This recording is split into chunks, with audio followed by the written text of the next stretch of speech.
नमस्कार विद्यार्थी मित्रांनो, आपण आजच्या व्हिडिओमध्ये स्वाध्याय 32.2 पाहत आहोत. प्रश्न पहिला दिला आहे, आमईकडील 360च्या रकमेत, हे बघा एकूण रक्कम दिली तुम्हाला 360. ह्या रकमेत 50 रुपयाच्या नोटांच्या दुप्पट 10 रुपयाच्या नोटा आहेत व 12 ने जास्त 5 रुपयाच्या नोटा आहेत. ओके, तर बघा ह्या 50 रुपयाच्या नोटा, नंतर 10 रुपयाच्या नोटा बघा, आणि 5 रुपयाच्या पण नोटांचा याच्यात समावेश आहे. 50 रुपयाच्या नोटाच्या दुप्पट 10च्या नोटा, ज्या 10च्या नोटा आहेत का त्या 50च्या दुप्पट आहेत. समजा 50च्या नोटा x आहेत तर 10 रुपयाच्या नोटा किती आहेत, 2x आहेत. हा एक नंबर आहे बरं का. 50च्या नोटा x आहेत तर 10 रुपयाच्या नोटा 50च्या दुप्पट म्हणजे 2x आहेत. आणि 12 ने जास्त 5 रुपयाच्या नोटा आहेत. तर 50 रुपयाच्या x नोटा आहेत तर 5 रुपयाच्या नोटा ह्याच्यापेक्षा 12 ने जास्त म्हणजे x + 12 ह्या तुमच्या 5 रुपयाच्या नोटा आहेत. ओके, त्यांनी आपल्याला एकूण रक्कम दिली आहे 360 रुपये. तर पहिले आपण रक्कम जमा करूया. ओके, 50 रुपयाच्या x नोटा, तर यांची रक्कम होती 50x रुपये. त्याच्यानंतर 10 रुपयाच्या 2x नोटा, तर यांचा गुणाकार केला 10 दोन्ही 20x रुपये, हे झाले 10 रुपयाच्या नोटांचे पैसे. त्याच्यानंतर ह्या दोघांचा गुणाकार केला 5 कंसामध्ये, हे तुमचं येईल x + 12. चला, 5 आणि x हे होतं 5x, 5 आणि 12 हे झालं 60, हे झाले तुमचे 5 रुपयाच्या नोटांचे पैसे. ओके, आता हे जे एकूण पैसे आहेत ते दिले तुम्हाला 360 रुपये. बघा, हे 50 रुपयाच्या नोटाचे पैसे अधिक हे आहेत तुमचे 10 रुपयाच्या नोटाचे पैसे आणि हे आहेत तुमचे 5 रुपयाच्या नोटांचे पैसे. तर हे जे 3 अमाऊंट आहेत ह्या तिघांची एकूण बेरीज दिली तुम्हाला 360 रुपये. ओके, आता हे 50, 60, 70 आणि हे 5 हे झालं 75 टाइम x अधिक 60 बरोबर 360. ओके, 360 इकडे जाऊन वजा होतील म्हणजे 75x बरोबर 360 वजा 60, तर 75x बरोबर हे तुमचं येईल 300 आणि x बरोबर 300 भागिले 75. ओके, चला ह्याला 25 न भाग द्या किंवा डायरेक्ट 75 न पण देता येतो. 75 4चा 300, कारण 75 दोन्ही 150. ओके, 75 दोन्ही 150 आणि 150 300 होतात, तर 75 4, तर x ची किंमत तुमची 4 येईल. ओके, आता आपल्याला विचारलं काय, सर्व प्रकारच्या एकूण किती नोटा आहेत, तर x म्हणजे हे तुमच्या ज्या आहेत त्या 50 रुपयाच्या नोटा आहेत. किती आहेत, 4 नोटा आहेत. ओके, त्याच्यानंतर 10 रुपयाच्या नोटा कशा आहेत, तर 2 टाइम x, तर हे जे 4 आहेत हे 4 आले आपलं उत्तर, तर इथं ठेवा xच्या ठिकाणी, तर 4 दोन्ही 8, तर ह्या 10 रुपयाच्या नोटा 8 आहेत. त्याच्यानंतर हे 4 इथं ठेवा, 4 आणि 12 हे झाले 16, म्हणजे 5 रुपयाच्या नोटा तुमच्या 16 आहेत. तुम्हाला नोटांची एकूण बेरीज विचारली आहे, तर ह्यांची बेरीज करा. 8 आणि 4 12 आणि हे 16. ओके, तर एकूण नोटांची बेरीज आहे तुमची 28 नोटा तुमच्या तयार होतील. ओके, तर बघा पर्याय आपल्याला पर्याय 4 हा आपलं उत्तर असेल. प्रश्न क्रमांक 2 दिला आहे, आज श्रेयाच्या वयाच्या 4 पट तिच्या आईचे वय आहे. बघा आजचे वय. ओके, श्रेया आणि तिची आई. श्रेयाच्या वयाच्या 4 पट तिच्या आईचे वय आहे. तर श्रेयाचं वय x असेल तर आईचं वय 4 पट म्हणजे 4x आहे. ओके, 6 वर्षानंतर आईचे वय. बघा 6 वर्षानंतरचे आपण वय जमा करू पहिले. 6 वर्षानंतर, आता हे जे वय आहे आजचं आहे, 6 वर्षानंतर हे वय असणार आहे x + 6. हे वय आजचं आहे, 6 वर्षानंतर 4x + 6 होणार आहे. ओके, आता त्यांनी बघा कंडिशन काय दिली, 6 वर्षानंतर आईचे वय. 6 वर्षानंतर आईचे वय काय व्हायले, 4x + 6 व्हायले. ओके, 6 वर्षानंतर आईचे वय श्रेयाच्या श्रेयाचं वय किती आहे 6 वर्षानंतर, x + 6 आहे, ह्याच्या 2 पट, तर 2 पट असं इथं टाकायचं. ओके, आता हे जे इक्वेशन आहे याला सोडवायचं आहे आणि तुम्हाला श्रेयाचं आजचं वय काढायचं आहे. श्रेयाचं आजचं वय म्हणजे तुम्हाला x ची किंमत काढायची. ओके, तर बघू आपण याला. आता हे जे आहे 4x + 6 असंच ठेवून द्या. इथं हे 2 आणि 2चा गुणाकार 4 आणि वरचा 1 त्याच्यात ॲड होईल म्हणजे हे 5/2 होतं आणि कंसामध्ये x + 6 तुमचा असंच राहणार आहे. ओके, आता हे जे 2 आहे तो इकडे जाणार, इकडे तुमच्याकडे 4x + 6 आहे, ह्याच्या गुणाकारात 2 जाणार आहे. इथं राहिला 5, 5 ने याला मल्टिप्लाय करा, 5 आणि x हे झालं 5x, 5 आणि 6 हे झालं तुमचं 30. चला 2 याला मल्टिप्लाय करून घ्या, 2 आणि 4चा गुणाकार 8x, 2 आणि 6 12, इकडं 5x प्लसमध्ये 30. ओके, हे तुमचं 8x आहे. 5x जर इकडं आले तर -5x होणार आहे. इकडं तुमच्याकडं 30 आहे, 12 जर इकडं आले तर -12 होणार आहे. ओके, 8x मधून 5 गेले, हे झालं तुमचं 3 टाइम x बरोबर 30 मधून 12 गेले 18, तर x आले तुमचं 18/3 भाग देऊन टाका. x = 3 × 6 = 18. ओके, यक्स तुमचं 6 यायला. यक्स म्हणजे काय आहे बघा, यक्स म्हणजे तुमचं श्रेयाचं आजचं वय विचारले बरं का, 6 वर्षे. पर्याय 3 हे तुमचं उत्तर असेल. प्रश्न क्रमांक 3 दिला आहे 5x-16 अपॉनमध्ये दिले 7x - 18 इज इक्वल टू 2/3. तुम्हाला इथं यक्सची किंमत काढायची. हे जे 3 आहे ते पहिले इकडे जाईल, इकडं 5x - 16 आहे, ह्याच्या गुणाकारात जातं 3 बाहेर, इकडं 2 आहे, 2च्या गुणाकारात हा जातो 7x - 18. ओके, चला गुणाकार करून घ्या. 3 आणि 5चा गुणाकार हे येतो 15x, 3 आणि 16चा गुणाकार 16 × 48, इथं 2 आणि 7चा गुणाकार 14x, 2 आणि 18चा गुणाकार 18 2 36 येतो. ओके, चला पुढची बाजू बघा, हे 15x आहे, ही एक्सची टर्म इकडे घेऊन या. 14x तुमचं पॉझिटिव्ह आहे, इकडे आलं तर निगेटिव्ह 14x होतं. पलीकडं -36 आहे, 48 पलीकडे गेलं तर प्लसमध्ये 48 होणार आहे. ओके, चला हे 15मधून 14 गेले, 1 टाइम x आणि हे 36 आणि 48 हे तुमचं 12 येतं. ओके, तर एक्सची किंमत 12 येईल बरं का, आपल्याला एक्सची किंमतच विचारली आहे. पर्याय 4 हे तुमचं उत्तर असेल. चला प्रश्न क्रमांक 4 दिला आहे पुढील समीकरणातील एकचल समीकरण कोणते ते विचारले. बघा, एकचल समीकरण म्हणजे जे समीकरण बनणार आहे त्याच्यामध्ये हायेस्ट पॉवर हा 1 असला पाहिजे बरं का. म्हणजे बघा, हे तुमचं पहिलं दिलं, आपण पहिलं चेक करूया. 3x - 4 is equal to 5 in bracket x + 2. Okay, आता हे 3x असं ठेवा, -4 इज इक्वल टू ह्या 5ने मल्टिप्लाय करा, हे झालं 5x, 5ने 2ला गुणलं तर हे झालं 10, हे 3x आहे, 5x इकडं आले तर -5x झाले, इकडं 4 आहे, 10 इकडं आले तर -10 झाले, इक्वल टू 0. 5मधून 3 गेले, -2x, -4 -10 -14 बरोबर 0. ओके, आता ह्याला तुम्हाला 2ने डिवाइड करता येतं, x - 7 इक्वल टू 0. हे झालं तुमचं एकचल समीकरण बरं का.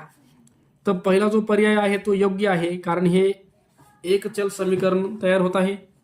दुसऱ्या याच्यात जर बघितलं तर पॉवर 2 आहे, तर हे तुमचं क्वाड्रॅटिक इक्वेशनमध्ये येतं. हे जे आहे लिनियर इक्वेशन येतं. पहिलं जे आहे तुमचं लिनियर इक्वेशन 1 व्हेरिएबल आहे, दुसरं जे आहे क्वाड्रॅटिक आहे, पॉवर 2 आहे, हे एकचलमध्ये येत नाही.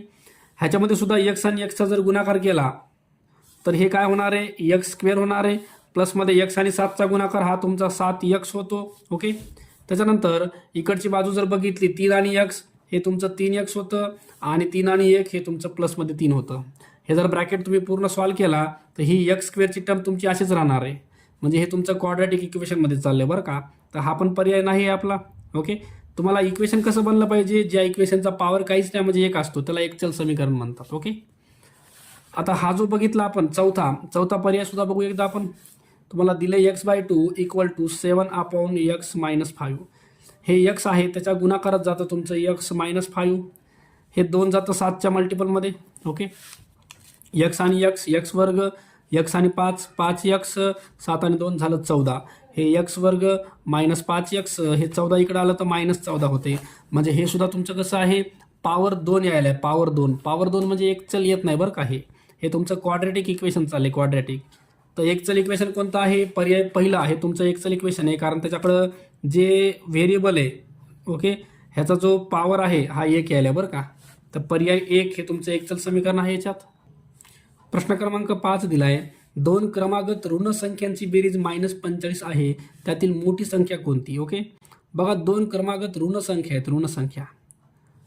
आता आपण काय करूया, एक संख्या x घेऊया, 2 क्रमागत ऋण संख्या आहेत. क्रमागत म्हणलं तर काय असणार, पहिली x असली तर दुसरी काय असणार, x + 1 असणार आहे.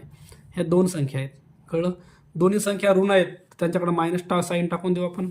ही पण ऋण संख्या, ही पण ऋण संख्या आहे. ओके, आणि ह्या दोघांची बेरीज केली तर बेरीज बरोबर आहे तुमची -45.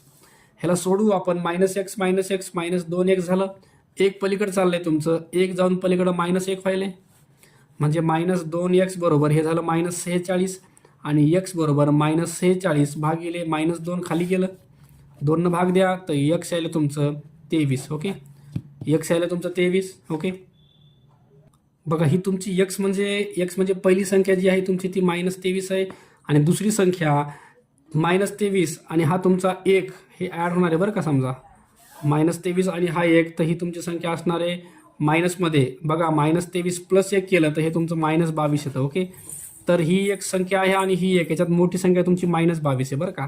पर्याय 2 हे तुमचं.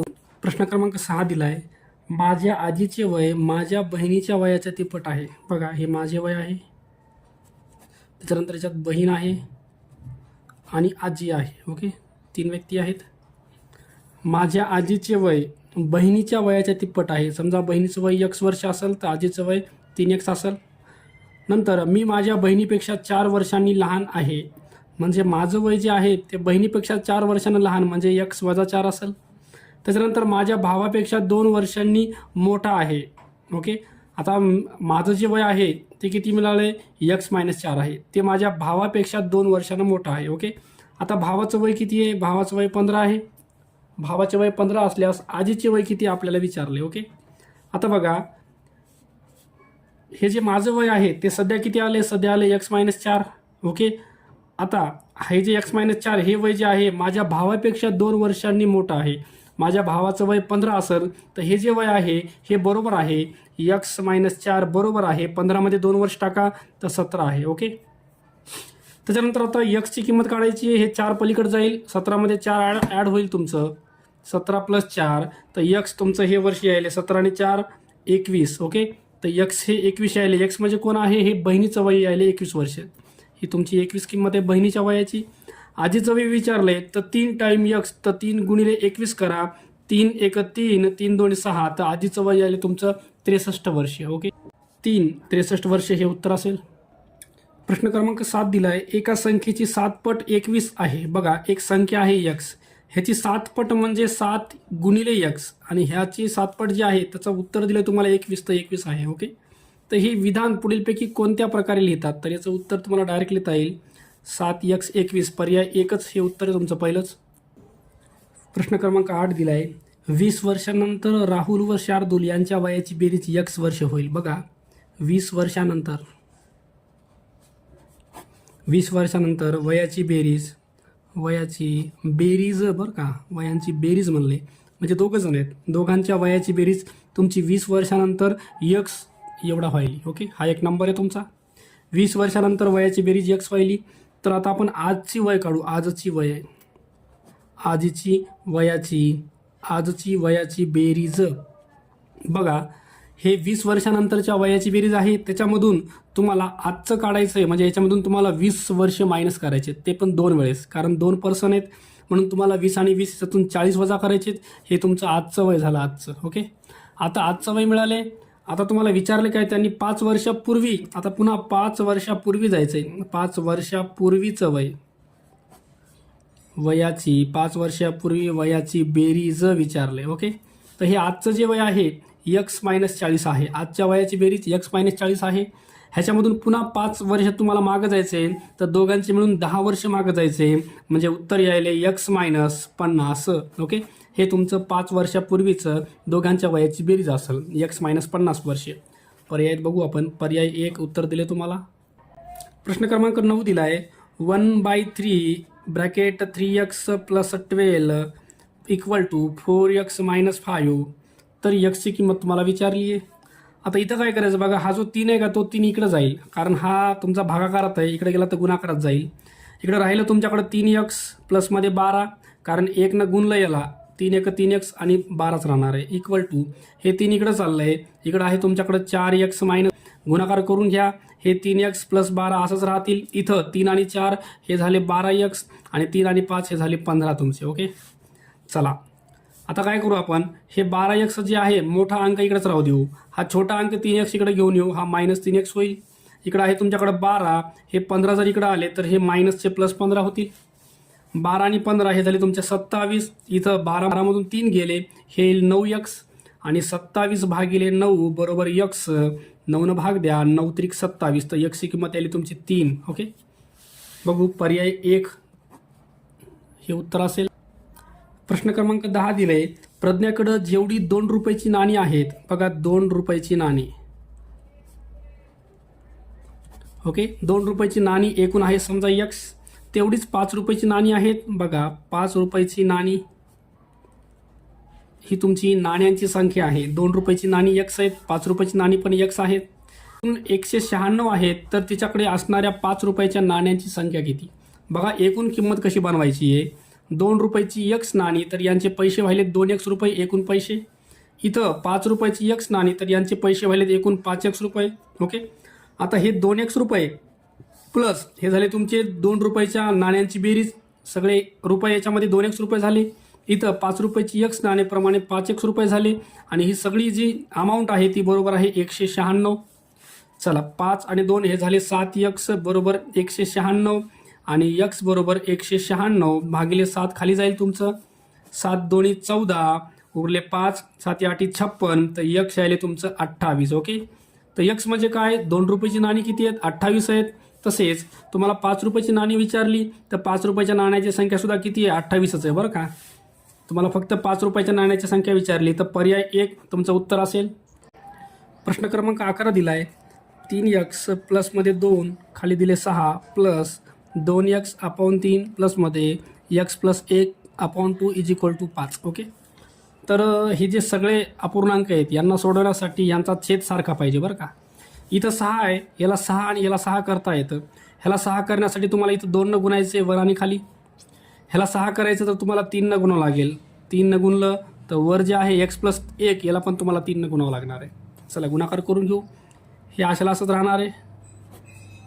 प्लसमध्ये इथं 2 आणि 2 हे झाले 4x अपॉनमध्ये 6 प्लस इथं 3 आणि x 3x अधिक 3 1 3 खाली तुमचे 6 होतील इक्वल टू 5. आता इथं बघा सगळ्यांचा छेद सारखा आहे 6, तो एकदाच लिहून टाका. वरच्यांची बेरीज करा. 3x plus 2 plus 4x प्लसमध्ये 3x प्लसमध्ये 3 बरोबर 5. ओके, हे 3x आणि 4 आणि 3 हे किती झाले तुमचे 10x झाले. प्लसमध्ये 2 आणि 3 हे झाले 5 अपॉन 6 बरोबर 5. आता बघा हे जे 10x आहेत हे 10x इथंच ठेवून द्या. 10x प्लस 5 इथंच राहिले. हे 6 तुमचे पलीकडे चालले आहेत, 5 सोबत गुणाकार होणार आहे म्हणजे 10x प्लसमध्ये 5 बरोबर 6 पंचे 30. आता 10x बरोबर 30 हे 5 जाऊन वजा व्हायलेत म्हणजे तुमची किंमत यायली 10x बरोबर 30मधून 5 गेले 25 आणि तुमचं x यायले बघा x बरोबर 25 भाग गेले. हे 10 चालले अपॉनमध्ये 5 भाग द्या. 5 5 25 आणि 5 2 10 तर तुमची x ची किंमत यायली 5/2. ओके, उत्तर बघू आपण पर्याय दिले का 5/2. x ची किंमत 5/2 तर नाही याच्यामध्ये बघा 5/2 तर याला तुम्हाला पॉईंटमध्ये काढले बघा. यांनी पॉईंटमध्ये काढू. बे दोन्ही 4 1 उरला बे पंचे 10 किंवा इथंच 10 असल्यावर 1 नंतर पॉईंट तुम्हाला देता येतो. 2 पॉईंट उत्तर तुम्हाला इथं बी काढता येतं. 2.5 पर्याय 2 हे तुमचं उत्तर असेल. प्रश्न क्रमांक 12 दिला आहे. 17 गुणिले 19 गुणिले 4 डिवायडेड बाय m बरोबर आहे 161.5. तुम्हाला इथे यमची किंमत काढायची. ओके, तर हे 17 19 4 खाली यम आहे बरोबर आहे 161.5. ओके, इथं हे यम आपल्याला पलीकडे न्यावं लागणार आहे. 17 गुणिले 19 गुणिले 4 हे 161.5 खाली येईल. यम पलीकडे जाईल बरं का. आपल्याला यमची किंमत काढायची आहे. आता ज्याला भाग द्या. 17 1 17 बघा 17 8 17 9 153. ओके, 161मधून 153 गेले 8 उरले. पॉईंटला पॉईंट 17 5 85. ओके, उरलेली संख्या खाली घ्या. वर उरले तुमच्याकडे 19 आणि 4 आणि खाली उरले 9.5 बरोबर यम. ओके, 19 भाग द्या. 19 1 19 19 हे छोटा आहे 0 देऊन पॉईंट द्या. नंतर 19 5 95 येईल तुमचं. ओके, आता उरलं काय, वर उरले तुमच्याकडे 4 आणि खाली उरले 0.5 बरोबर यम. ओके, इथं यम बरोबर हे पॉईंट तुम्हाला पुढं सरकवायचं आहे तर वर एक 0 वाढेल. खाली उरला 5 5 भाग द्या. 5 1 5 5 8 40 तर यमची किंमत यायली तुमची 8. ओके, बघू पर्यायात आपण. पर्याय 4 उत्तर दिले तुम्हाला 8. प्रश्न क्रमांक 13 दिला तुम्हाला. 0.3a minus 0.06a is equal to 0.12. Okay, बघा हे ए आहे आणि ए आहे बरं का. तर यांची वजाबाकी तुम्हाला करता येते. 0.30 आणि हे 0.06 आहे. 0मधून 6 जात नाही, याला कट करा. 10मधून 6 गेले 4 2 0 तर हे आले 0.24a बरोबर 0.12. आपल्याला याची किंमत काढायची. इकडे 0.12 आहे, हे तुमचं 0.24 खाली जाईल. पॉईंट पुढं सरकवा. दोघांचा पण पॉईंट 2 2 पुढं गेला, पॉईंट निघून गेला. उरलं 12 24. याला भाग द्या. 12 1 12 12 2 24 तर याची किंमत आली तुमची 1/2. ओके, तर 1/2 दिलं नाही पर्यायात त्यांनी. तर 1/2 ऐवजी 0.5 पर्याय 3 आपल्याला लिहिता येईल. प्रश्न क्रमांक 14 दिला आहे. करणकडे जेवढ्या 20 रुपयाच्या नोटा आहेत, बघा 20 रुपयाच्या नोटा,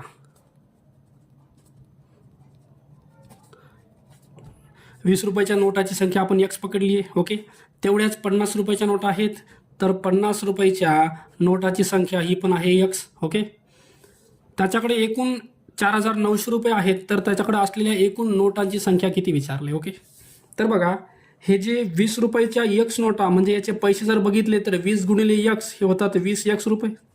20 रुपयाच्या नोटांचे पैसे झाले 20x रुपये.